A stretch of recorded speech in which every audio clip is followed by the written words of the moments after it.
Hi friends, welcome to our channel. दोस्तों, कई सारे लोगों का व्हाट्सएप मैसेज, फ़ोन कॉल आ रहे हैं कि उनकी प्रॉपर्टी स्मार्ट सिटी में बेचना है या स्मार्ट सिटी के आसपास उन्होंने खरीदे थे उसको बेचना चाहते हैं। तो बहुत समय हम लोग व्यस्त रहते हैं, जिसके कारण उन लोगों को ध्यान नहीं दे पाते हैं कि उनकी प्रॉपर्टी बेचना है या उनकी जो प्रॉपर्टी बेचना है उसकी प्राइस अनएक्सपेक्टेड प्राइस होता है, यानी महंगे में उनको बेचना होता है, तभी हम लोग उनको मदद नहीं कर पाते हैं। तो आज उन लोगों के लिए वीडियो है जो लोगों ने अपना प्रॉपर्टी स्मार्ट सिटी के अंदर या स्मार्ट सिटी के आसपास खरीदे हैं और वो खुद कैसे प्रॉपर्टी बेच पाएंगे, उसके ऊपर थोड़ा बहुत आज हम आपको जानकारी देंगे।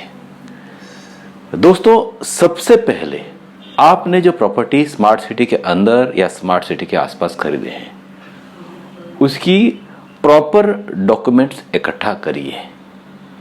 प्रॉपर डॉक्यूमेंट्स यानी प्रॉपर्टी की दस्तावेज, यानी रजिस्ट्रेशन कॉपी या ओरिजिनल आपके पास होना ही चाहिए। और एक बार ओरिजिनल कॉपी आपके पास आ गया, फिर आप चेक करिए आपकी प्रॉपर्टी की 7/12 यानी म्यूटेशन, दाखिल खारिज वो हुआ कि नहीं हुआ।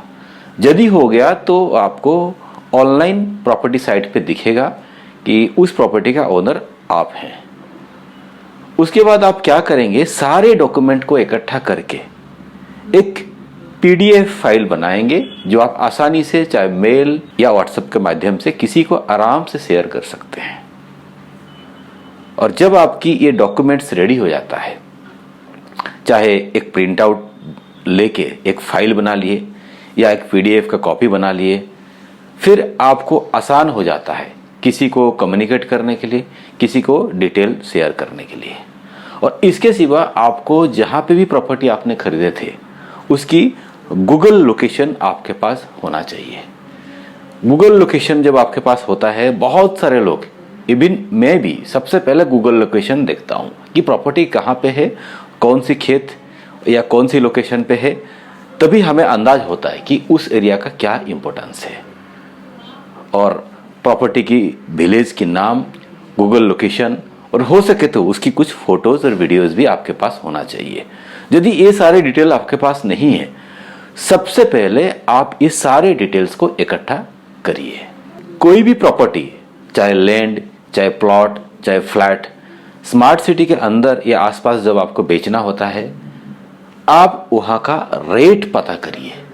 रेट यानी प्रॉपर्टी वहाँ पे जो बिक रहा है, लास्ट क्लोजिंग कितने में हुआ, यानी लास्ट में जो सौदा वहाँ पे हुआ था क्या प्राइस में सौदा हुआ। तो आपको एक अंदाज हो जाएगा कि आपका प्रॉपर्टी का जो एक्चुअल रेट क्या होना चाहिए। ऐसा नहीं कि आप किसी को बोले कि मुझे वहाँ जगह चाहिए, ज़मीन चाहिए, वो भाई साहब ने आपको बता दिए कि यहाँ पे 15,000 रुपया स्क्वायर यार्ड में ज़मीन बिकता है या 13,000 स्क्वायर यार्ड में ज़मीन बिकता है और एक्चुअल बाजार का रेट है 8,000 रुपया। तो आपके मन में क्या आया कि भाई 13,000 में यदि मेरा जमीन बिक जाता है तो मुझे बढ़िया पैसा मिलेगा। तो ये तो एक आपका इमेजिनेशन है कि आपको अच्छा पैसा मिलेगा, लेकिन उसकी जो जेन्युइन प्राइस है 8,000 रुपया पर स्क्वायर यार्ड। यदि आप महंगे रेट में प्रॉपर्टी को कोट करेंगे तो क्या होगा कि आपकी प्रॉपर्टी बिकेगा नहीं, और आप जिसको भी कम्युनिकेट करेंगे, जिसको भी आप डिटेल शेयर करेंगे, वो आदमी उसका डिटेल देखेगा या विजिट भी करेगा, प्रॉपर्टी फाइनलाइज नहीं होगा। उससे क्या होगा, आपका भी टाइम पास हो गया और जो बंदा देखने के लिए आ रहा है उसका भी टाइम पास हो गया। यदि कोई कंसल्टेंट भी उसमें इन्वॉल्व है उसका भी टाइम पास हो जाएगा। तो इसीलिए आपको कोई भी प्रॉपर्टी जब आपको बेचना होता है, आपको जेन्युइन प्राइस ही कोट करना है। एक बार आपने प्राइस डिसाइड कर लिया, फिर आपको डिसाइड करना है आपकी टर्म्स एंड कंडीशन। समझ लीजिए आपने एक प्रॉपर्टी बेच रहे हैं धुलेरा में और आप दिल्ली में एक फ्लैट खरीद रहे हैं, यानी फ्लैट का जो पेमेंट है वो आपको धुलेरा बाजार से लेके जाना है, यानी आपको अगले 2.5-3 महीने में वहाँ का पेमेंट करना है, रजिस्ट्री करना है, और ये प्रॉपर्टी आपको 2 महीने में बेच के आपके हाथ में पैसा आना चाहिए।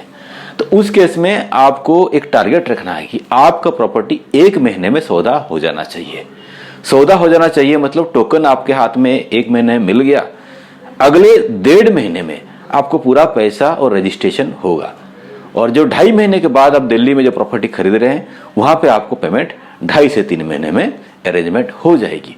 तो ये सारे टर्म्स एंड कंडीशन, यानी आपका जो प्रॉपर्टी आप बेच रहे हैं उसमें कितना अमाउंट का रजिस्ट्रेशन वैल्यू होगा, यानी एग्रीमेंट वैल्यू होगा, यानी गवर्नमेंट की वैल्यू होगा, और कितना अमाउंट का आप कैश पेमेंट लेंगे, और कितना दिन में आपको पूरा पेमेंट चाहिए, या तो बीच में कितना चाहिए, स्टार्टिंग में कितना चाहिए और एंड में कितना चाहिए। ये सारे चीज आपके रिक्वायरमेंट के मुताबिक आप सबसे पहले डिसाइड करिए। जब भी आप कोई बायर के सामने बैठते हैं या कंसल्टेंट के सामने बैठते हैं, ये सारी चीज उनको बताइए। एक बार ये सारी डिटेल्स आपने इकट्ठा कर लिए, आप क्या करेंगे कि जो भी फ्री मीडिया है यानी फ्री प्रमोशन है उसका इस्तेमाल सबसे पहले आप करिए।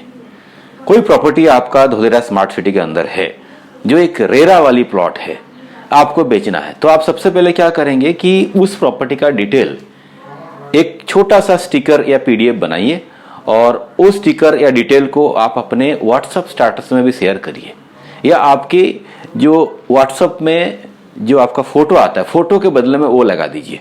क्या दिखेगा उसमें कि एक रेरा वाली प्लॉट धोलेरा स्मार्ट सिटी में बिकने के लिए आया है जिसका वैल्यू 35 लाख रुपया। क्या होगा कि आपके जो दोस्त हैं, यानी आपके फोन में कुछ नहीं तो 200-400 लोगों के नंबर रहेंगे, वो लोग उसको देखेंगे और उसमें से भी कोई इंटरेस्टेड रहेगा तो आपको कांटेक्ट करेगा और आपकी प्रॉपर्टी बेचने का चांस बढ़ जाता है। सेम चीज आप कहाँ फॉलो कर सकते हैं, आपकी फेसबुक, आपकी इंस्टाग्राम, इस पे भी आप शेयर करिए, जो एक फ्री ऑफ कॉस्ट आपको ये मिल जाता है और आपकी प्रॉपर्टी प्रमोशन हो जाता है और आपको बिल्कुल जीरो इन्वेस्टमेंट, जीरो खर्चे में आपकी प्रॉपर्टी बिक जाएगा। उसके बाद आप क्या कर सकते हैं, आपकी एरिया में या लोकल एरिया में जो लोकल पेपर्स आते हैं, न्यूज पेपर्स आते हैं, उसमें भी आप प्रमोशन कर सकते हैं कि यहाँ पे ये प्रॉपर्टी बिकने के लिए है और आपका नंबर नीचे डाल दीजिए। और आजकल बहुत सारे पोर्टल्स आ गए, यानी ऑनलाइन पोर्टल जिसमें 1 या 2 लिस्टिंग हमें फ्री ऑफ कॉस्ट मिल जाता है, जैसे 99acres.com, magicbricks.com या जमीनजायदाद.com। ऐसे नए नए साइट आ चुके हैं जहां पे स्पेशली जमीन या प्लॉट बिकते हैं। तो दोस्तों ये सारे साइट पे भी आप फ्री लिस्टिंग कराइए, जहां पे आपकी प्रॉपर्टी की फोटो, प्रॉपर्टी की वीडियो, प्रॉपर्टी की ड्रोन व्यू, प्रॉपर्टी की स्ट्रीट व्यू, ये सब कुछ लग जाएगा। तो क्या होगा, यदि बायर दिल्ली बैठा है, मुंबई बैठा है या मद्रास बैठा है, वहां बैठ के उस प्रॉपर्टी का डिटेल जानकारी उसको मिल जाएगा। बाकी प्रॉपर्टी यदि लीगली क्लियर होगा, यानी उसकी म्यूटेशन होगा और उसकी जो टाइटल सर्च क्लियर रहेगा, यानी उसकी टाइटल क्लियर रहेगा जमीन की, तो आसानी से वो बिक जाएगा। क्योंकि जो जमीन या लैंड की जो सौदा होती है अक्रॉस द इंडिया लगभग सेम ही है, ज्यादा फर्क नहीं है। यदि लीगली टेक्निकली आपको नॉलेज है या बायर को नॉलेज है, वो आसानी से वो कहीं दूर बैठ के भी आपकी जमीन का फाइनलाइज कर देगा। दोस्तों इसके सिवा आप कोई लोकल कंसल्टेंट जो धोलेरा में काम कर रहा है उसका भी मदद ले सकते हैं। उस केस में आपको मैं पर्सनली रिक्वेस्ट करूंगा, यदि आपको प्रॉपर्टी रीसेल करना है धोलेरा बाजार में, आप किसी भी कंसल्टेंट को हायर कर रहे हैं या जिसके थ्रू डील करना चाहते हैं, उसको सबसे पहले आप मिलिए। क्यों, क्या होता है कि आप अपना जमीन किसी को बेचने के लिए दे रहे हैं या प्लॉट किसी को बेचने के लिए दे रहे हैं और आपके बिहाफ में वो बंदा टोकन उठाएगा कस्टमर से या उस प्रॉपर्टी के बारे में बात करेगा। जब आप किसी बंदे को मिलते हो, जब किसी कंसल्टेंट को आप मिलते हो, आपको उस कंसल्टेंट के बारे में जानकारी हो जाता है और वो कंसल्टेंट को भी आपके ऊपर एक विश्वास बन जाता है, जिससे क्या होता है एक दूसरे के अंदर एक ट्यूनिंग होता है और ये ट्यूनिंग के कारण वो कंसल्टेंट आपकी प्रॉपर्टी को प्रायोरिटी देता है। नहीं तो आप एक व्हाट्सएप मैसेज कर दिए कि भाई साहब मेरे ये जमीन बेचना है, भाई साहब मेरे ये प्लॉट बेचना है, तो क्या होता है जो धोलेरा में जो काम करते हैं कंसल्टेंट, उनके पास बहुत काम होता है। यानी उनके पास यदि 2 भी क्लाइंट रहेंगे तो एक धोलेरा विजिट के लिए 5 से 6 घंटा उसका खराब होता है। तो आप तो उनको जानते भी नहीं, आपने उसको एक बार मिला भी नहीं, खाली व्हाट्सअप कर दी कि मेरा ये प्रॉपर्टी बेचना है, तो उसके लिए कोई भी कंसल्टेंट अपना टाइम बिगाड़ के आपके प्रॉपर्टी के पीछे नहीं पड़ेगा। तो इसके लिए बहुत जरूरी है आप उनके ऑफिस में जाइए, प्रॉपर्टी के पेपर उनको चेक कराइए और उसमें यदि कुछ आगे पीछे है, कुछ रिक्वायरमेंट है, वो भी उनको दीजिए। फिर डिसाइड करिए टर्म्स एंड कंडीशन, यानी कोई कंसल्टेंट आपके लिए काम करता है तो उसको आपको क्या पे करना है, या उसका रेम्यूनरेशन पार्ट कैसे रहेगा वो भी पहले क्लियर करिए। ऐसा नहीं कि उसने जमीन या प्लॉट बेच दिया, बेचने के बाद आप बाद में बोल रहे हैं कि भाई साहब आपको मैं इतना दूंगा, आपको इतना मिलेगा, तो उसमें डिस्प्यूट होता है। और ये सारी चीज जब क्लियर नहीं करते हैं हम, कोई भी कंसल्टेंट आपके साथ 100% काम नहीं करता है। और सबसे बड़ी बात है वो है पेशेंस। जब भी हम कोई प्रॉपर्टी बेचना चाहते हैं, क्यों बेचना चाहते हैं? क्योंकि हमें पैसे का जरूरत है। हम कभी कहीं पे इन्वेस्टमेंट किए थे, एज्यूम करिए 2022 या 2500 में, आज रेट हो चुका है 8,000 रुपया। जब हमें 8,000 रुपये लेके एक बढ़िया प्रॉफिट लेके बाजार से निकलना है और वो प्रॉफिट को हमें और कहीं इन्वेस्टमेंट करना है, या तो हमें अपने पर्सनल लेवल पे पैसे की जरूरत है इसलिए हम प्रॉपर्टी को बेच रहे हैं, तो उस केस में क्या होता है, लोगों के अंदर पेशेंस नहीं रहता है कि भाई मुझे जल्दी पैसा मिल जाए और उसको मैं तुरंत पैसा कहीं दूसरी जगह लगा दूं। लेकिन जो भी लोग उस चीज़ में यानी उस प्रोसेस में इन्वॉल्व हैं, चाहे आप खुद इन्वॉल्व हैं या कोई लोकल कंसल्टेंट इन्वॉल्व है, हर एक के प्रति आपका पेशेंस होना जरूरी है। क्योंकि कोई भी क्लाइंट विजिट करेगा, कोई भी क्लाइंट डिटेल मांगेगा, कोई भी क्लाइंट चर्चा करेगा, ऐसा नहीं कि वो फाइनल कर देगा। एक प्रॉपर्टी फाइनल होने के लिए टाइम लगता है। टाइम है नहीं, सबसे पहले तो उसको पसंद आना चाहिए, दूसरी उसकी बजट बाजार के हिसाब से होनी चाहिए, उसके बाद उसकी लीगल बिल्कुल क्लियर होना चाहिए। ये सब कुछ होने के बाद जो बंदा बात कर रहा है उसके पास पैसे की अरेंजमेंट होना चाहिए, तब जाके आपकी प्रॉपर्टी फाइनल होगा।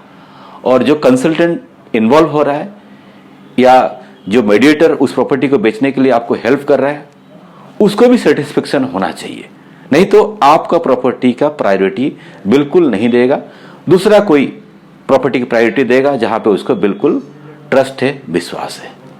तो दोस्तों ये पूरे प्रोसेस काफी हेक्टिक रहता है। यदि आपको प्रॉपर्टी रीसेल करना है और बढ़िया प्रॉफिट लेके निकलना है बाजार से, इस सारे चीज के ऊपर आप जरूर नजर डालना। और कहीं पे भी आप अटकते हैं, किसी भी प्रकार की आपको मदद की जरूरत है, आप हमें हमारे नंबर पे व्हाट्सअप करिए या कॉल भी करिए। बहुत बार हम कॉल उठा नहीं पाते हैं, तो इसीलिए व्हाट्सअप करके छोड़ दीजिएगा, तो हमारा टीम आपको अप्रोच करेगा और हो सके तो आपको भी मदद करेगा। ऐसा नहीं कि आपका प्रॉपर्टी हम बेच देंगे, एटलीस्ट आपको हम गाइड कर देंगे कि आप जो रेट कोट कर रहे हैं वो रेट बाजार के मुताबिक नहीं है। जो प्रॉपर्टी खरीदे हैं उसकी ये डॉक्यूमेंट आप रेडी कर लो, फिर उसको बेचने के लिए निकलो। तो दोस्तों ये था आज का एक छोटा वीडियो, किसके ऊपर? प्रॉपर्टी रीसेल कैसे करेंगे, खास करके धोलेरा स्मार्ट सिटी के ऊपर। यदि आपको ये वीडियो अच्छा लगा तो प्लीज लाइक बटन दबाइए और वीडियो को आप अपने फ्रेंड सर्कल में शेयर भी करिए, ताकि लोगों को इसके बारे में जानकारी मिले। और खास करके उनको शेयर करिए जिन्होंने प्रॉपर्टी धोलेरा में खरीद के बैठे हैं। और अभी तक यदि आपने हमारा चैनल सब्सक्राइब नहीं किया तो उसको सब्सक्राइब करके भी रखिए, क्योंकि हमारे हर हफ्ते एक नया वीडियो धोलेरा के ऊपर आता है और वो वीडियो सबसे पहले आपके पास पहुंचेगा। और आज के लिए आप लोग हमें इजाजत दीजिए। Bye bye, take care.